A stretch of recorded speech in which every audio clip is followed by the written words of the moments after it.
Assalamu alaikum. Now, today I will discuss how you can increase your sales, your business or organizations. Totally আজকে আমি 5টা point নিয়ে আলোচনা করব। 5টা পয়েন্ট যদি আপনি নিজের মতো আয়ত্ত করতে পারেন, ঠিক আছে, তাহলে অবশ্যই আপনার সেলস যে বাইটা ইনক্রিজ হবেই হবে। সেটা ভালো প্রোডাক্ট হোক আর খারাপ প্রোডাক্ট হোক, আপনি যদি 5টা পয়েন্ট নিজের মধ্যে আয়ত্ত করতে পারবেন, আজ হোক কাল হোক আপনার সেলস হবেই হবে।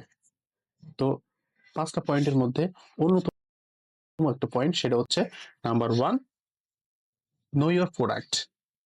আগে আপনার প্রোডাক্ট সম্পর্কে ভালো ধারণা থাকতে হবে।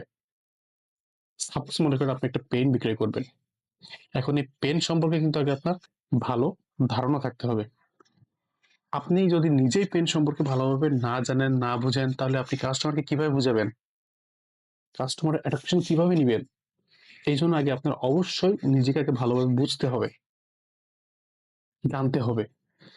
সাপোজ মনে করেন এই পেনটা আপনি বিক্রয় করবেন, এই পেনটার কালি কতদিন থাকবে বা এটার হাতে লেখা কেমন হবে, এর দাম কেমন, ওভারঅল এভরিথিং আগে আপনার জানতে হবে, বুঝতে হবে, তাহলে আপনি আপনার প্রোডাক্টটা সেলস করতে পারবেন।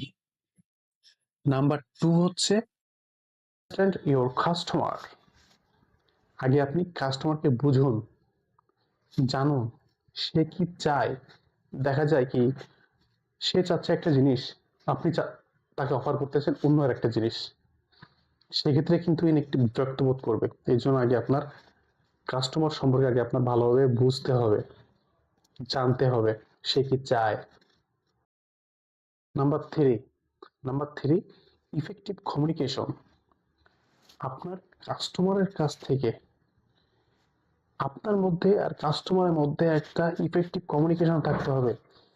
কাস্টমারের সমস্যাগুলো, কাস্টমারের কথাগুলো আগে আপনার মনোযোগ দিয়ে শুনতে হবে, বুঝতে হবে, তারপর আপনি আপনার কথাগুলো ডেলিভারি করবেন, আপনার কথাগুলো বলবেন।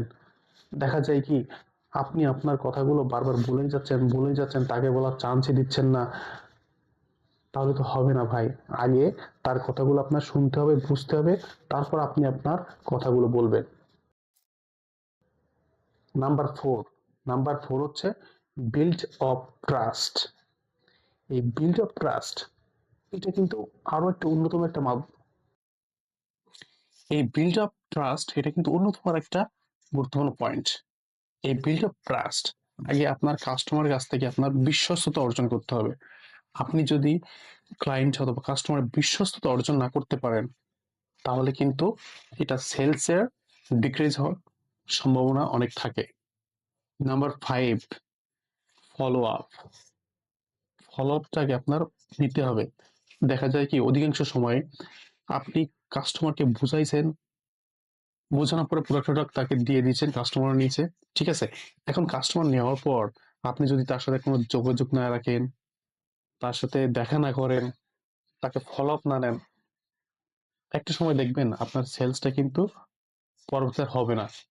এই জন্য আপনাকে কি করতে হবে, কাস্টমারকে ফলো আপ নিতে হবে, কাস্টমারকে ওভার ফোনে যোগাযোগ করতে হবে, অন্যত ফিজিক্যালি যে দেখা করতে হবে, কথা বলতে হবে।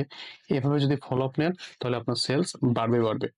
এই 5টা পয়েন্ট যদি আপনি মেনে চলেন, অবশ্যই today and tomorrow you you can increase your sales.